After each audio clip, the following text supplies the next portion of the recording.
Di dalam bus, gadis mencari tempat duduknya. Tiba-tiba pengemudi mengerem. Dia kehilangan momentumnya dan jatuh ke pangkuan pria itu. Ini benar-benar memalukan. Dia buru-buru meminta maaf. Aku sangat menyesal. Karena mobil berhenti tiba-tiba. Pria itu hanya bisa memutar kepalanya tanpa daya. Tidak lama kemudian, bus tiba di stasiun terakhir. Jin-wook, pemuda kaya ini akan pergi ke resornya untuk beristirahat. Dia tidak pernah menyangka akan diajari kehidupan oleh sekretaris kecil di sini. Ternyata belum lama ini, Jin-wook pergi ke bar dan mencium seorang selebriti. Tanpa diduga, itu dicuri oleh paparazzi. Menyebabkan saham perusahaan anjlok. Untuk memberinya pelajaran, ayah Jin-wook memutuskan untuk mengirimnya ke resor sebagai pekerja pengalaman hidup. Sejak kecil, dia senang makan dan berpakaian, jadi tentu saja dia tidak bisa menerima ini. Berteriak keras dan buang seragam pelayan. Tapi detik berikutnya, hidup telah menamparkan wajahnya, meskipun dia mengenakan seragam staf hotel. Namun hal itu tetap tidak mempengaruhi aura tampannya. Jin-wook mendorong semua pekerjaan kepada orang lain. Dan dia santai duduk di bawah sinar matahari. Bahkan ada staf wanita yang manis memuji. Tuan muda datang untuk mengalami hidup. Kamu ingin minum kopi? Atau jus buah? Jus buah segar. Ya. Tak lama kemudian, Yomi pun pergi ke resort untuk menghadiri pernikahan ibunya.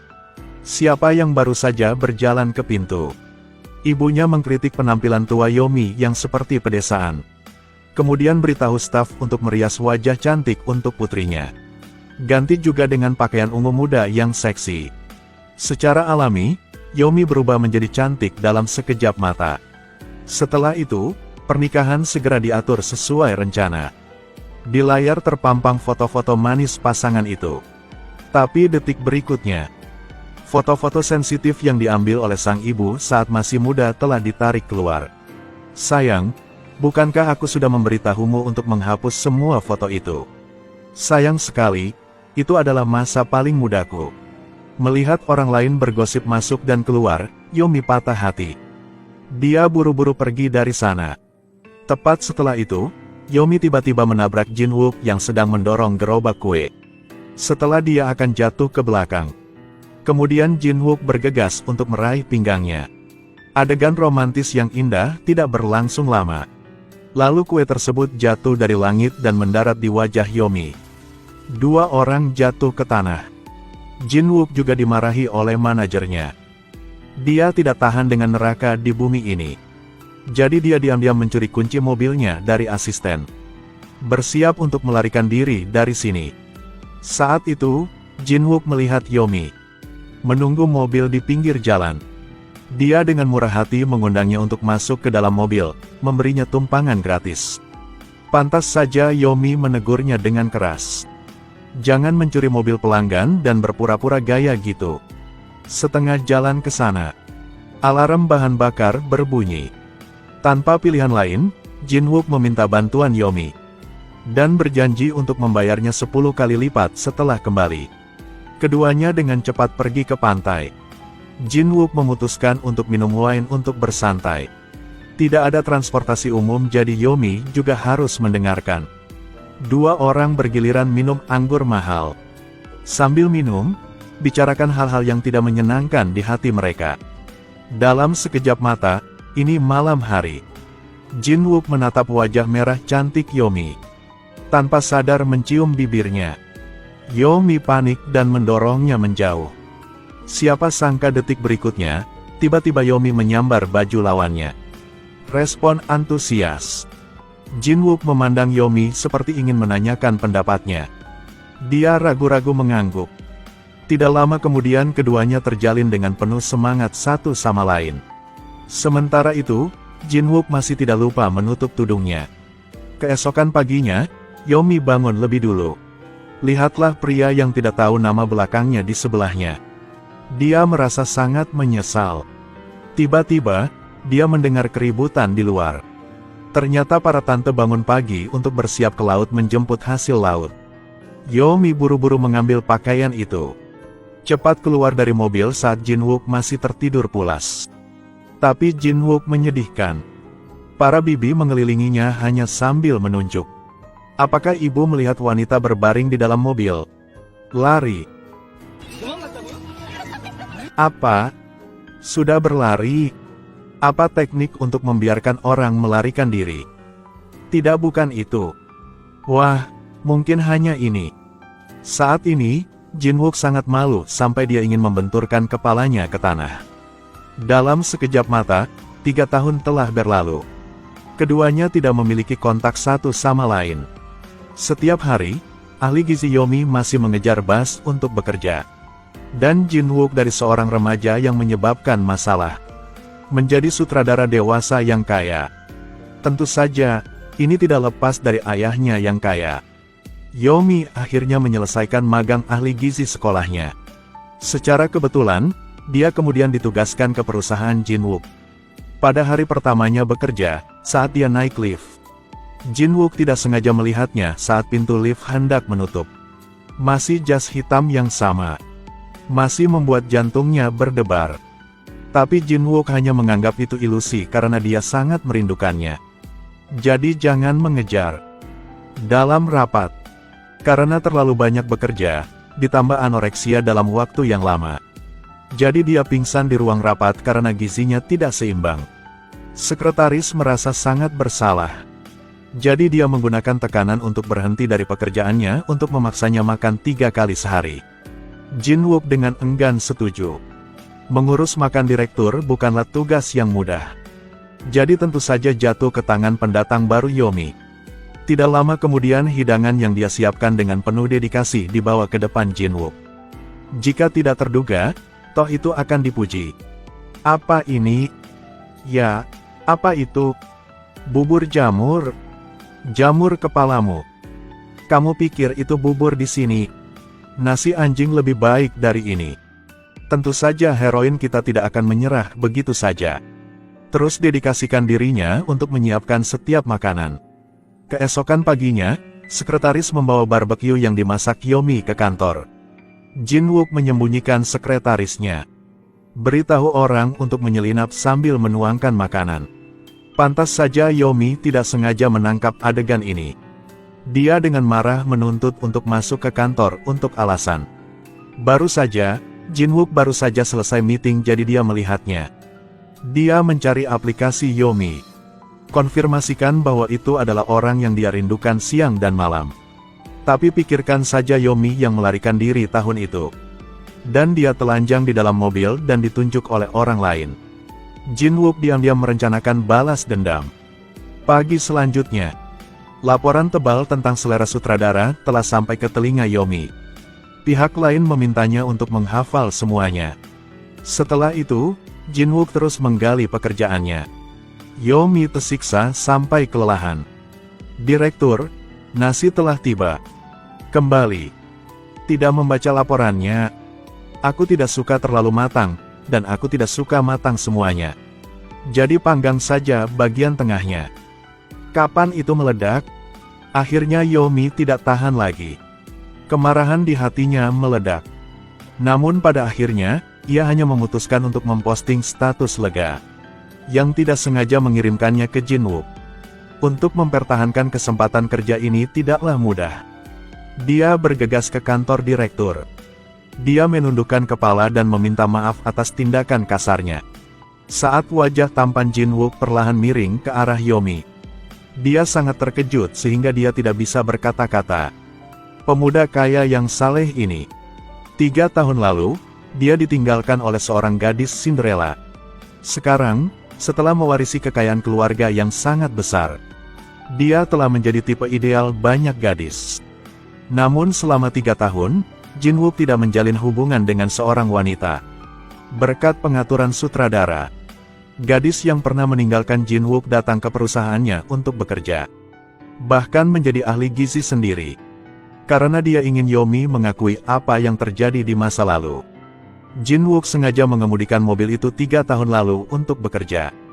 Bahkan membeli anggur tua yang sama. Semua orang mengingatkan Yomi hari itu. Hari kalian berdua berbicara dan minum anggur di tepi pantai. Tapi karena ingin menghindari, dia bilang dia tidak minum dan bergegas pergi. Keesokan paginya, Yomi membawakan makanan ke kantor seperti biasa. Jin-wook tiba-tiba memberikan uangnya. Katakan itu gas dan bunga yang dia berutang padanya 3 tahun lalu. Yomi tahu dia sedang menyelidikiku. Jadi di luar, cobalah untuk tenang. Tanpa diduga, detik berikutnya, Jin-wook memaksanya ke sudut. Suruh dia mengambil uangnya. 2 orang berkelahi bolak-balik. Di tengah-tengah itu, dia tidak sengaja jatuh ke pangkuannya. Agar tidak harus menghadapi Jin-wook. Keesokan harinya, Yomi memutuskan untuk mengundurkan diri. Tapi tiba-tiba tertangkap oleh sekretaris yang berdiri di lantai atas. Setelah mendengar kabar tersebut, Jin-wook segera memanggil Yomi ke kantor. Salahkan dia karena tidak bertanggung jawab. Kalimat itu menyebabkan kebencian dan ketidakpuasan yang menumpuk di hatinya meledak. Ya, aku ingat semuanya. Aku berbohong padamu saat aku bilang aku tidak ingat. Anggur resort.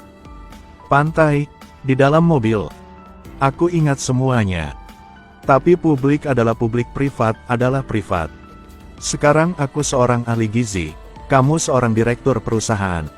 Kamu bisa diam-diam makan nasi yang aku masak. Akhirnya Jin-wook mengumpulkan keberanian untuk mengajaknya kencan. Kenapa dia meninggalkanku saat itu? Karena ini one night stand. Karena ini pertama kalinya aku melakukannya, aku sangat takut. Aku ingin melupakan tapi aku selalu merasa berdebar. Penjelasan Yomi membuat Jin-wook sangat tidak nyaman. Banyak gadis meneteskan air mata karena dia. Tapi di mata Yomi itu hanya one night stand. Keesokan harinya, Yomi tetap memenuhi tanggung jawabnya dengan membawakan nasi untuk Jin-wook. Siapa sangka saat itu adalah saat yang tepat untuk menyaksikan pemandangan tersebut. Gadis panas dan dia saling mendorong di dalam ruangan. Melihat Hyeri itu cantik dan mengenakan seragam yang dilapisi minyak, Yomi merasa sangat rendah diri. Di jalan pulang, adegan 2 orang berpelukan masih muncul di benaknya. Bahkan melewati dermaga tanpa menyadarinya. Karena dia ingin menyenangkan Jin-wook, Hyeri secara khusus menyiapkan bahan dan piring tanah merah untuknya. Dan secara tersirat mengisyaratkan kepada Yomi bahwa dia adalah tunangan Jin-wook. Juga minta dia untuk menunjukkannya kepadanya di masa depan sebelum membawakannya nasi. Siapa tahu saat Jin-wook muncul, ia menarik Yomi ke arahnya. Dia adalah ahli gizi aku sendiri. Jadi, kecuali aku, tidak ada yang bisa memerintahnya. Di akhir pekan, Jin-wook memanggil Yomi ke rumahnya untuk memasak nasi. Tapi ibunya tidak ada di rumah. Dia tidak punya pilihan selain pergi bersama kakaknya ke rumah Jin-wook. Saat menyiapkan bahan, Yomi tiba-tiba mendengar suara furnitur berjatuhan. Dia buru-buru berlari ke lantai inspeksi. Ternyata, sang adik menjatuhkan kotak yang diukir dengan cermat di atas meja.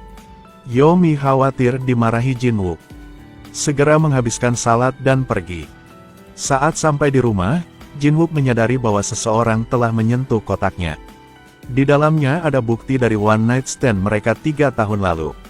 Tambalan dada yang dijatuhkan Yomi. Dia membayangkan bahwa dia akan berpikir dia cabul. Sangat marah di hatiku. Setelah itu, Jin-wook langsung meluncur ke rumah Yomi. Dengan keras bertanya apakah dia pergi ke ruang tamu dan membuka kotak itu. Saat ini, Yomi masih memikirkan bagian dalam kotak yang diukir dengan cermat itu. Ini adalah perhiasan yang penting. Samar-samar melihat ukurannya yang kecil. Jika memakainya, lehernya akan sakit. Apa yang memakainya? Karena semakin besar semakin baik. Lebih besar lebih baik. Seorang gadis yang berani mengatakan apapun. Sementara keduanya berdebat. Sahabat masa kecil Yomi tiba-tiba muncul. Tanpa berkata apa-apa, tarik Yomi ke arahku. Melihat 2 orang berpelukan. Jin-wook hanya berdiri di sana dengan mata terbuka lebar. Setelah pulang, dia sangat tenggelam di masa lalu. Sangat sedih di hatinya. Pagi berikutnya ketika datang ke perusahaan, Yomi terus membawakan makanan untuk sutradara. Jin-wook bertanya siapa pria tadi malam. Apakah kalian berdua bersama? Tapi Yomi menggunakan alasan pribadi dan menolak untuk menjawabnya. Kemudian Jin Wook mulai meremehkan sahabatnya. Baru melihatnya sudah dia adalah orang tak baik. Hyun Tae adalah pria tampan yang dikenal banyak orang. Selain itu, ini sangat psikologis. Benar-benar berbeda dari sikap dingin orang lain. Kalimat itu membuat pria idaman di mata setiap wanita seperti Jin Wook. Dia sangat marah sehingga tekanan darah hampir turun. Malam itu, Yomi hendak pulang kerja. Dia akan berjalan-jalan dengan Hyun Tae di tepi sungai. Pantas saja Jin Wook menguping. Untuk merusak kencanmu. Ia sengaja meminta Yomi untuk segera menyiapkan makan malam untuknya. Juga menggunakan buku baru Hyun Tae sebagai alas pot tepat di depan Yomi. Setelah menancapkan leher dan memakan 3 bungkus mie, Jin Wook masih tidak lupa menggoda Yomi sekali. Jaraknya begitu dekat sehingga Yomi mulai cegukan lagi. Dia ingat setiap kali kalian berdua menggoda, Yomi memiliki reaksi yang sama. Tanya saja. Itu, begitu saja bagiku, bukan? Ada apa, kamu jatuh cinta padaku? Dia panik dan cepat pergi. Keesokan harinya, saat Yomi melihat menu dengan bingung. Tiba-tiba dia mendapat telepon dari sekretaris Yang. Ah ya, hari ini aku akan langsung memasak sup pedas untuk direktur. Pergi ke rumah sakit segera. Mengapa harus pergi ke rumah sakit? Direktur? Ternyata Jin Wook kehilangan anoreksianya. Kemarin habis makan 3 bungkus mie. Segeralah bergegas untuk meminum obat pencernaan tersebut. Namun pada akhirnya tetap harus ke rumah sakit untuk berobat. Yomi merasa sangat menyesal. Mengambil kesempatan itu, Jin Wook mengajaknya kencan. Apakah kamu tidak berkencan dengan kekasihmu hari ini? Bukan kekasih, hanya teman biasa. Menjadi sahabat terbaik dari kecil hingga dewasa. Kami juga tidak tinggal bersama. Jawabannya membuat Jin Wook merasa bahagia di dalam. Tidak lama kemudian, dia tertidur. Yomi selalu di sisinya merawatnya. Melihat kekasih impianku lemah ini. Pada akhirnya, dia tidak bisa menahan ciuman di bibir Jin Wook. Setelah dia bangun, dia memiliki perasaan samar bahwa Yomi menciumnya tadi malam. Tapi tidak ada bukti. Dan menganggap itu hanya mimpi. Berdiri di sana, Yomi membawakan sarapan. Jin Wook berkata Yomi harus bertanggung jawab atas penyakitnya. Jika merasa bersalah, kalau begitu mari kita makan 10 kali dengannya. Mereka berdua pergi tepat waktu di malam hari. Tak heran jika berbelok ke kanan. Jin Wook sengaja mengerem.